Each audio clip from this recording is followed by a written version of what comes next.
Yo les gars, j'espère que vous allez bien. Écoutez, on se retrouve à nouveau sur cette semaine pour un petit récap. Donc, let's go, c'est parti.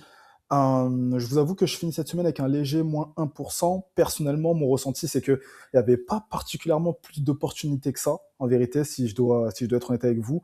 Je pense même que le trade que j'ai pris, je vais pas dire qu'il était forcé, mais je vais dire que avec du recul, j'aurais peut-être pu éviter de le prendre parce que, selon moi, en vérité, avec du recul, c'était pas un trade le plus pertinent en soi. Donc, directement, comme là, vous voyez sur mon écran, on est sur un setup B, donc il m'a SL avec un léger moins 1%, donc 1,15 pour être plus précis.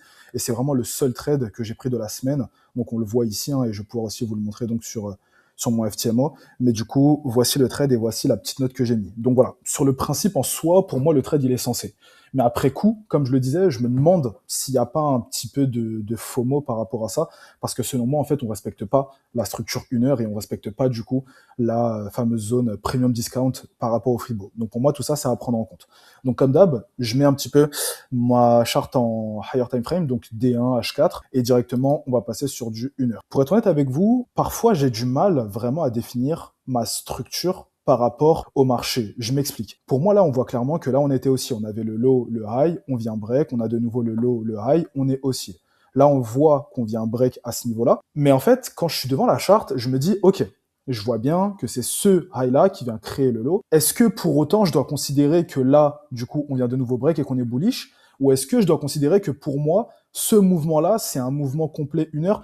Parfois, je suis assez indécis là-dessus. Je pense qu'en fait, il y en a qui vont dire, pour eux, là-dessus, on a high, low en 1 heure. Pour eux, ça, c'est clairement du 1 heure. Et les petites cassures comme ça, ou ce genre de mouvement-là, c'est des mouvements internes qui vont être, par exemple, de la lower time frame en 15 minutes. Et d'autres qui vont dire, bah, moi, je considère que c'est ce high-là qui va créer le break et que par conséquent, on est bearish là-dessus, puis on vient de nouveau rebreak et par conséquent, on redevient bullish. Peu importe. Moi, ce que j'ai vu sur ce trade-là, c'est vraiment ça. Donc, si je dis pas de bêtises, je crois que là, on était vendredi et que ce trade-là, alors attendez, vous savez quoi? On va aller sur la charte directement pour éviter que je dise des bêtises. Hop, tac, tac, tac. Le trade, il m'a pris ici et je dis n'importe quoi. Ok, très bien. Je vais revenir là-dessus. Donc ça, c'était mercredi. Super. Donc là, ça, c'est sur la journée de mercredi. Et en fait, moi, ce que je vois, bah, je pense que c'est hyper explicite, hein.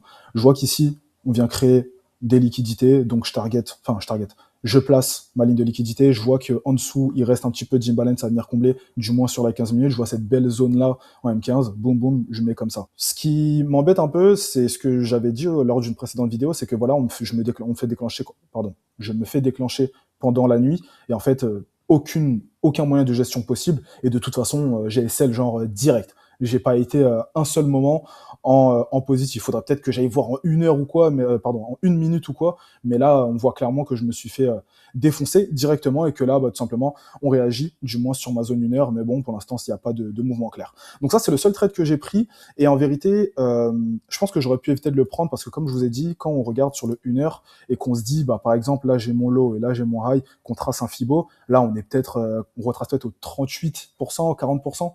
Si je trace mon Fibo, on va le voir tout de suite, mais pour moi, c'est pas pertinent. Donc, hop, ça, c'est ma structure 1 heure, on va dire, que je trace ici.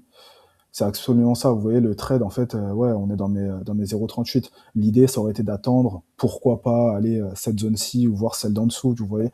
Mais voilà. Donc, voilà pourquoi je dis que pour moi, il est pas, c'est un peu un trade en mode FOMO. Donc voilà, par rapport à ce trade-là, du coup, sur l'année, bah, du coup, ça nous fait repasser à moins 4,78%, hein, ce qui n'est pas dramatique selon moi. Et par rapport au compte en lui-même, au propre firme, je repasse à un léger moins 3%, pardon, pas moins 3, moins 0,38, donc on peut arrondir à 0,40, donc rien d'alarmant en soi, hein. Franchement, il n'y a pas de quoi s'inquiéter du tout.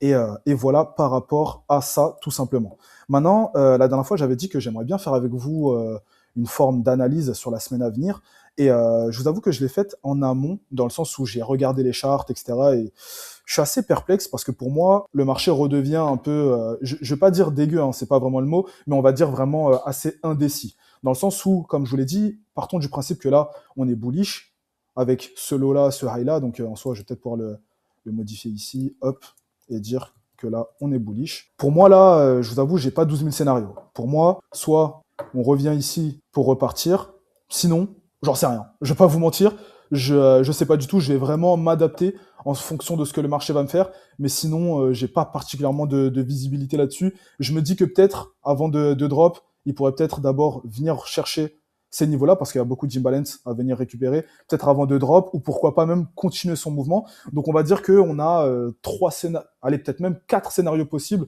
selon moi. Moi, je pourrais me dire que meilleur scénario, il vient là-dedans, on vient chercher des entrées en leur time frame pour avoir un trade confirmé et repartir.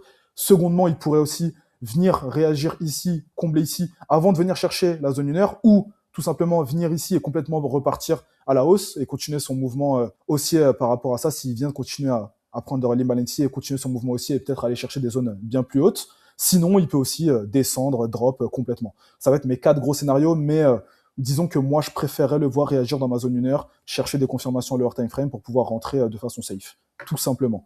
Après, sur GU, là-dessus, c'est peut-être même pire. Je me positionne pas du tout sur GU. Je vais vraiment observer fortement. Et pareil sur le DXY, puisque il est en confluence avec EURUSD très fortement et aussi forcément avec GE. Mais moi, je l'utilise surtout pour la confluence avec EURUSD. Donc voilà, je vous avoue les gars, je vais vraiment rester très observateur cette semaine parce que là, j'ai l'impression que va pas se passer grand-chose. Je pense que vous avez peut-être dû voir en termes de fonda ce que Trump annonce. Franchement, il dit A et son contraire très facilement. Donc c'est selon moi compliqué de se positionner et de savoir sur quel pied danser avec lui.